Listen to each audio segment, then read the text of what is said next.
Hello and welcome back, fellow bad strategists. We're here in Shadow Empires, and we are finally deploying our assault guns for the assault gun rush. Okay, we need to obsolete the medium tank regulars though. We might use them some point in the future, the dragons, but probably the Zions, which are our assault guns, are going to be the only thing we're using for now, and we don't want to accidentally overpay and produce the wrong thing. We need a lot of metal though, 630 metal, so here's what we're gonna do. We're gonna go over here, boop-a-doop. We'll sell our rare earth metals so that Yes, we sir. have some Roger money, that, sir. and then we'll buy some metals. Usually you shouldn't sell things the way that I Yes, just sir. did, Roger that, sir. because really,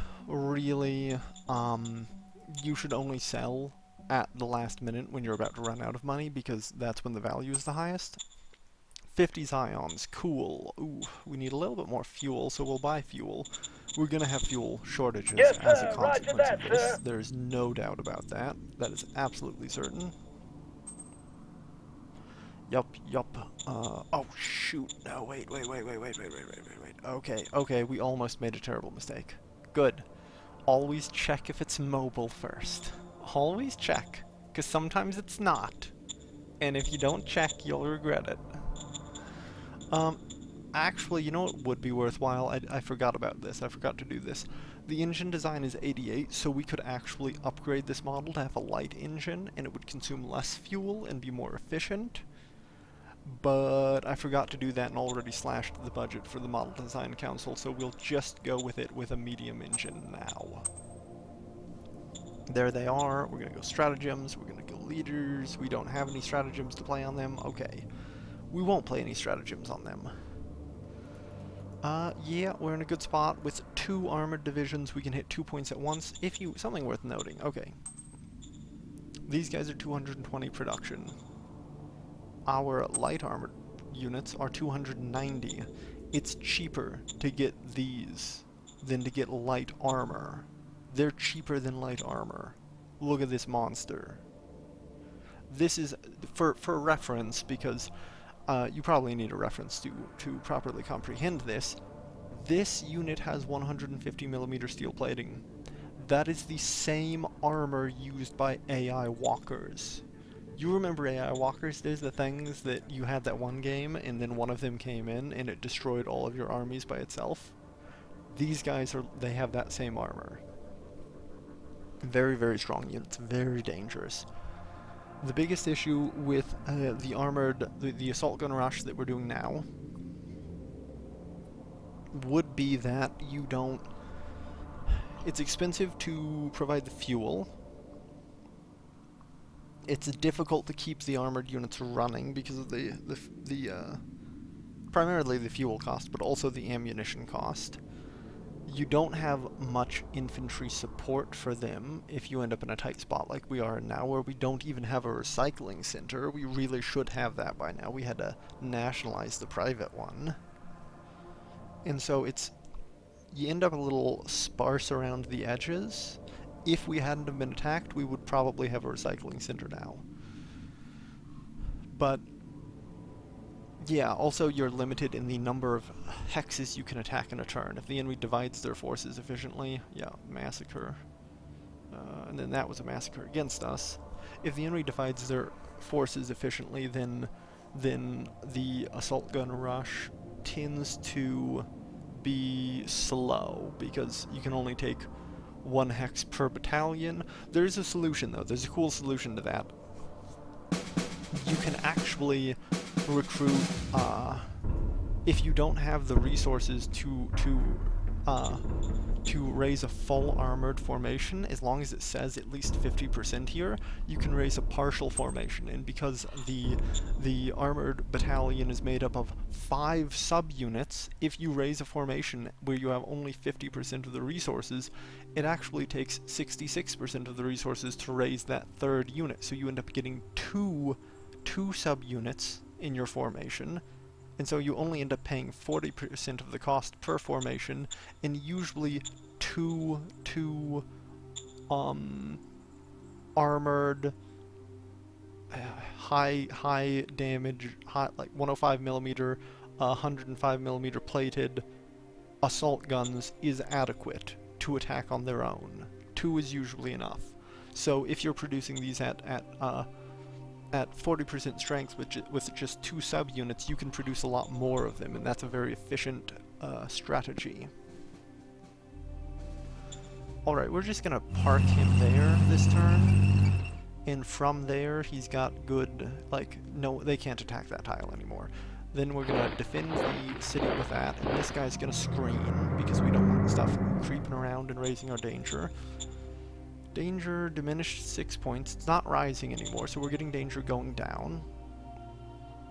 Our light tanks, which are 408 soft attack, 440, they're a little bit weaker than the assault guns, are completely crushing everything in their way. Bring in the tank!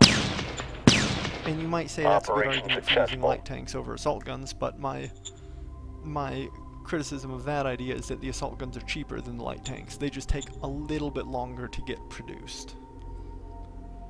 We're gonna support the leader actions because, oh god, yeah, you see he doesn't like us because we slashed his budget. Yeah. Affirmative. Alright, we'll support his actions. Yeah, this is actually a consequence of, or no, this isn't. This is a different event. There is an event that pops up that's a consequence of raising the taxes for the corporation, which is occasionally you get an event where you have to spend a PowerPoint to say, no, I'm not going to lower them again. Interior Council Director matters a lot, but they need admin skills. So let's see if we have an adequate leader. We have no adequate leaders. Okay. So we'll just assign a mediocre leader to the Interior Council for now.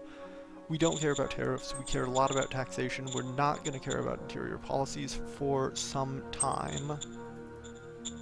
Mostly we care about taxation. Roger that! Because we need to get our economy stabilized, and our economy is not stable right now. This will piss off this will upset our neighbors, but we want to reduce autocracy, certainly.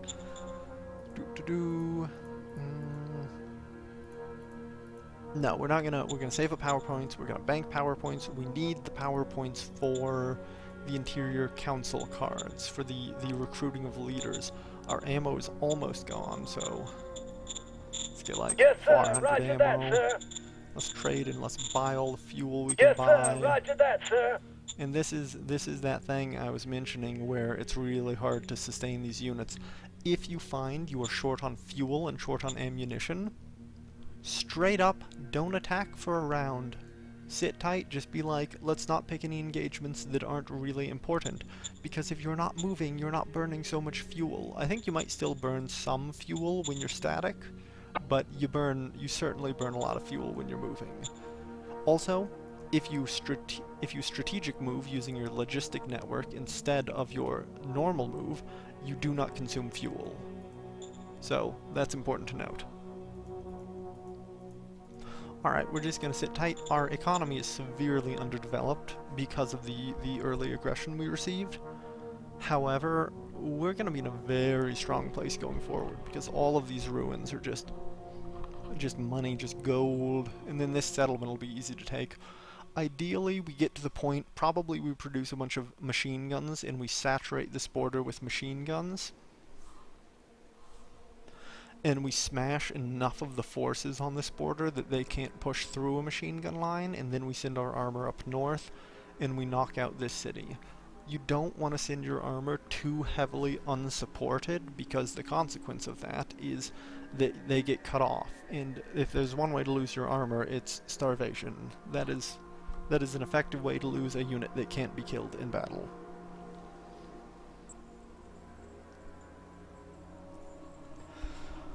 Something else, you might find yourself, oh, what? You jerk! That's not where we want him. I tend to prefer to attack formations of units which are larger, because you can usually win the battle against any size formation with a strong assault gun push. So if you attack a larger formation, you get more experience, you get more counterattacks, you get more kills. It's pretty favorable. sales tax is not very impactful, but it's slightly impactful, and juniors are absolutely something we want. So both of those are good. We'll Yes, hire a sir. candidate. Roger We want that, sir. candidates. They might not share your values, so maybe they'll be useful. We'll try to calm down the protesters, which we may get a rebellion coming soon, but raising meritocracy, we can farm meritocracy like this, Yes, so sir. it's not such a bad thing. Yep, we failed the roll, but we gained the meritocracy. We failed the roll, but won the meritocracy. Roger that. Yeah, failed Roger that, that's that. fine. Leader, we're down to 107, so we're running pretty rough on money right now. We could sell this, and we Yes, will, sir. because we'll Roger that, buy sir. fuel this turn. Yes, sir. Roger that, sir. So, okay. That's annoying that they're there. Alright,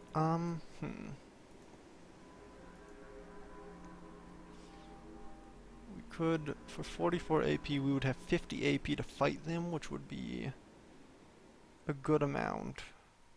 I think we'll do that. So we'll sweep him down to here. We'll circle. And then we'll have 50 AP for combat, I believe. What's your AP? 56 AP, so this should be 5 rounds of attacks. If they can weather 5 rounds of attacks, then they will not be dead. 2, 3, 4, Get out! 5. They weathered it. They are down on readiness, they're down on morale. They're not looking great, but we can't really finish them off in this state unless we did another 5 rounds of attacks. Which we won't do because I don't want to abandon the front. Well, maybe we will do that. Nah, we'll hold up the front. 6-to-1 odds sound bad, because if you played this game, 6-to-1 are pretty bad odds, but the other units we're using are more than adequate, even though the odds Operation successful. See, they couldn't get through our armor. If we look at the detail, is attacked by an unknown enemy. Our defender score is 1000, modified by readiness, experience, and high command to 1.2 thousand. So, if we consider that their attack value is being reduced to less than 1/7 of its starting value, and their soft attack units with only a minor heart attack value, you can see how they're like 1 to 2 points of heart attack over this. They, like 1 in 600 shots actually get through, and the ones that get through have to deal with our absurdly high hit points. So, yeah, that's that happens. Actually, I'm tempted to try and cut them off, but I think that's a bad idea. We could push in. We'll try it. It'll lower their morale. Let's go. Readiness. We probably won't succeed, but Get out! we took out one of them, and their readiness dropped a whole point. Yeah, well, maybe not entirely worth it, but maybe we use some of their ammo. Yeah, it's a bit of a tight spot. We really want to get our economy up and going. We want to get that off the ground, so what we're going to do is we don't need to reinforce right now. We can get away with not doing it. It's a tragedy we're not producing high command 2 right now. We're going to build a recycling center. We have the machines, we have the metal, we have the production, and getting the recycling center up and running will stabilize our economy in the future, especially as we start to collect income tax. That's also something worth noting. On hard difficulty and extreme difficulty, you start with 0% income tax, which is terrible. Ideally, you'd want 100% income tax, and then you feed the money back into the economy through public investment, and what actually happens is the populace like you more because they don't care that you're taxing them everything, and they're really happy that you're paying them lots of money, so they're very grateful. A grateful populace. Alright, well, I'm going to call this video here for today. When we get back, we'll see if we can't break out of this damn encirclement, this early aggression, and get our economy actually functioning, and then maybe we can think about attacking our northern neighbors. I will see you when I see you. Catch you later. Bye.